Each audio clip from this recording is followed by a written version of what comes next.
the foundational work that I had to do as an entrepreneur was actually to put structure. Acquiring one customer is difficult on its own. So if you have one that you have already satisfied, so I've recently started paying for like a lot of paid learning actually. Secrets that they don't share when like they say it's free. Some of the things that I've learned so far in a couple of years falls on that.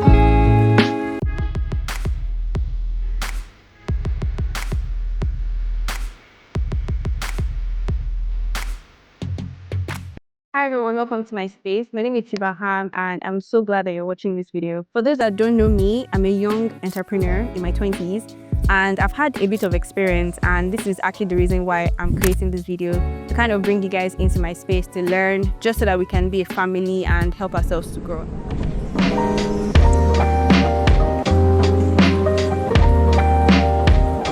I would like to share my experience from back when I started business 2018. Things were a little rough. It was like about 4 years of trial and error from 2018 because I didn't have access to resources. All I had was YouTube, and I didn't have access to mentors and also like a community of entrepreneurs.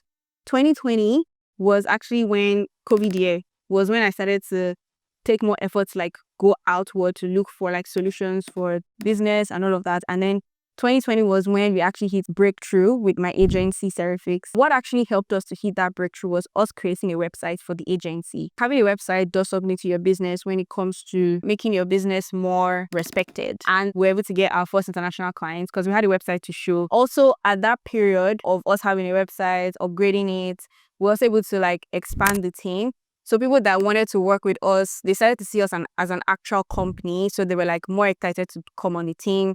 People asking like for interviews. So all of these activities kind of helped. But I'll say that the foundational work that I had to do as an entrepreneur was actually to put structure. So there was structure in terms of operations for a service business.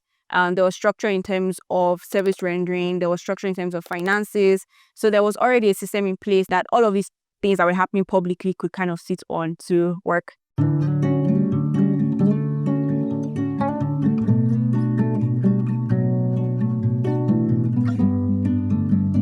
2023 was the best year financially, and also was the year that we rebranded as an agency, or I'll say properly branded ourselves as an agency. We had our photo shoots, we had our video shoots. We also did revamp our website again. But one thing that changed that year was we worked on our brand strategy. Now, 2023 was the year that I actually started to learn more of strategy. And I saw that even outside of having a structure, strategy is also important when it comes to business. That was the year that we actually got one of our largest clients to date, Tribe Lagos. And it was after we worked on strategy that we actually started to test things out. He found us on Google through our website, and then to today, he's still an existing client, and then even his friends and partners also work with us.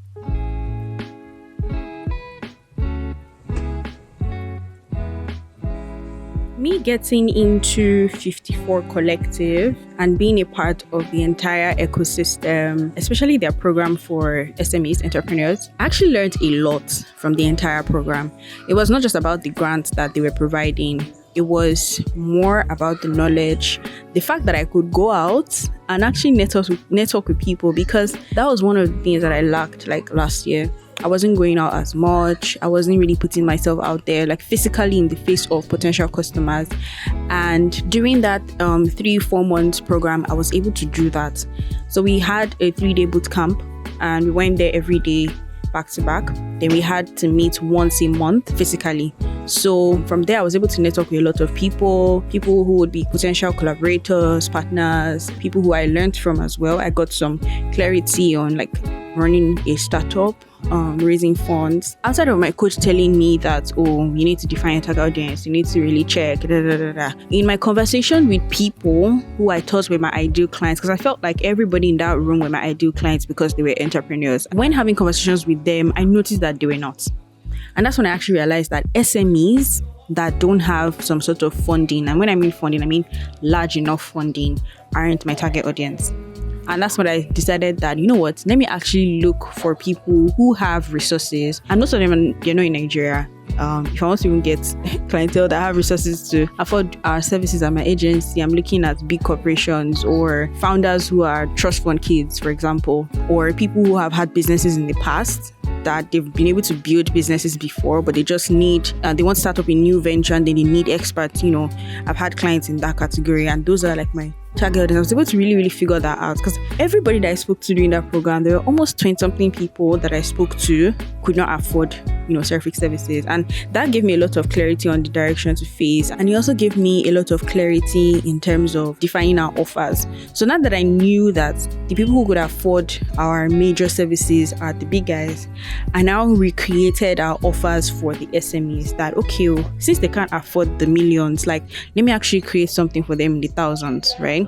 So I did that in the last year, and as it is now, we're actually making headway with selling some of those products. Obviously, we're still doing a lot of back-end work. So we have a digital product coming up soon and a brand building training as well that will be starting soon. And funny how we've actually gotten a few leads for them, and they're actually interested. They're just waiting for the dates for it to start. But this is like one of my biggest takeaways from the entire program, and it all came from getting access to knowledge. So I've been doing a lot more of that, over time. 2024 was like the knowledge gathering phase. I also paid for some courses on agency mastery. So I've been doing a lot of learning, and I'm really happy that I've been able to gain a lot from that, and that means that I have more stuff to share with you guys.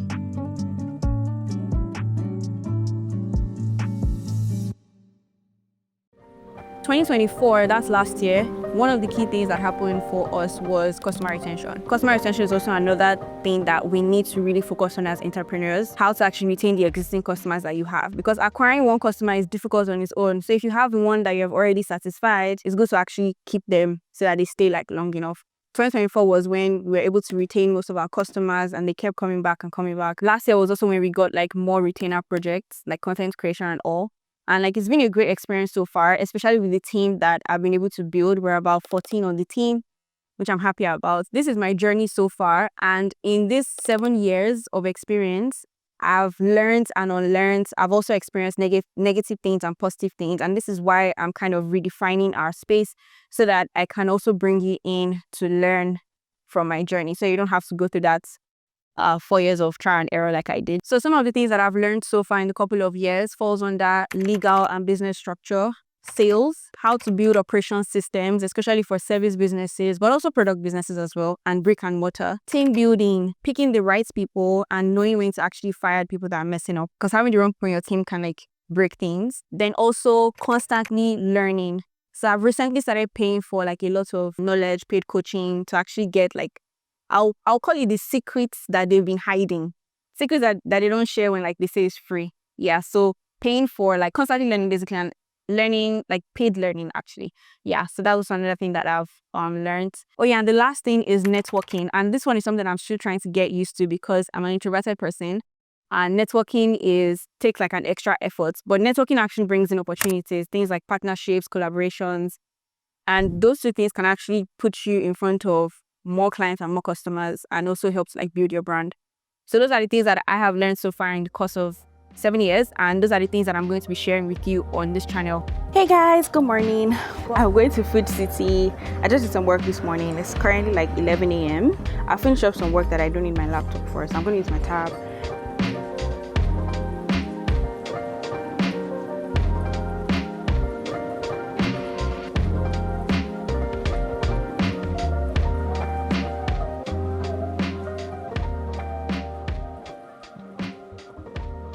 I'm also going to be launching my community, and the community is called Entrepreneurs Cabin. And like the word says, cabin, it is a space where we can all come together as a family. So imagine a living room where everybody's sitting down on the floor, talking about business, talking about things they've learned, things that they want to unlearn, asking for advice, and not just helping ourselves as entrepreneurs. That is the vision that I have for Entrepreneurs Cabin.